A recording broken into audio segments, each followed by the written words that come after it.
మీ మీద ఒక అపవాదం ఉంది. పొంగులేటి శ్రీనివాసరెడ్డి ఏ రాజకీయ పార్టీలో వెళ్తే ఆ రాజకీయ పార్టీలో వర్గాన్ని తయారు చేసుకుంటాడు. ఆ వర్గం ద్వారా ఆ పార్టీలో ఉన్నటువంటి లీడర్లతో డిఫరెన్సెస్ పెట్టుకుంటాడు.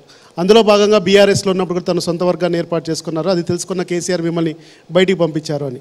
ఒక 15-20 రోజుల కిందట మీరు కూడా మీడియా ఫ్రెండ్స్ అందరినీ పిలిచి అక్కడ టూరిజం గెస్ట్ హౌస్లో మీడియా పెట్టి నేను బీజేపీకి వెళ్ళట్లేదు, ఇక్కడే ఉంటాను, నా మీద అనవసరమైనటువంటి ప్రచారం చేస్తున్నారు అంటారు. అంటే మీకంటూ ఒక ప్రత్యేకమైనటువంటి వర్గం ఉందని గుర్తించిన తర్వాత ఈ రకమైనటువంటి ప్రచారం ఉందా? దీనిపైన మీరు క్లారిటీ ఇవ్వాల్సినటువంటి అవసరం అయితే ఉంది.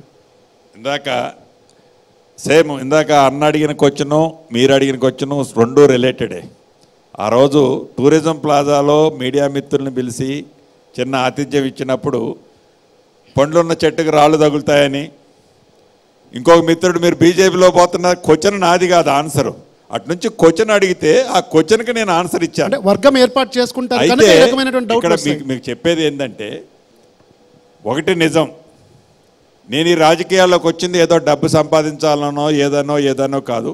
ప్రజల ప్రేమ అభిమానాలు ఆత్మీయతలు నేను పోయిన ఒక 10-15 సంవత్సరాల తర్వాత కూడా ఫలాని మనిషి టైంలో మంచి జరిగిందిరా అనేది వాళ్ళ గుండెల్లో ఉండాలి అనే తాపత్రయంతో నేను ఫ్యాషన్గా నిజాయితీగా చిత్తశుద్ధితో రాజకీయాలు చేయాలని వచ్చిన.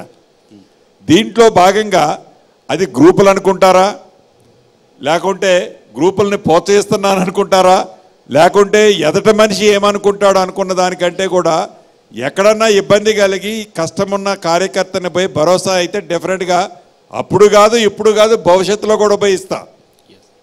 యువతల ఈ పార్టీలో ఇంకొక వ్యక్తి మన పార్టీలో ఉన్నోడిని ఇబ్బంది పెట్టి మన పార్టీ వాడిని నష్టపెడుతుంటే డెఫినెట్గా పోయి నేనైతే నిలబడ్డప్పుడు అక్కడ మనన్న నాయకుడు నా గ్రూప్ మనిషిని వచ్చి ఇక్కడ ఇబ్బంది పెడుతున్నాడు అని అతను అనుకుంటే ఆ ఇంగితగా వదిలేస్తా. కానీ పార్టీని నమ్ముకున్న వ్యక్తిని నేను డెఫినెట్గా కాపాడే దాంట్లో ముందుంటా.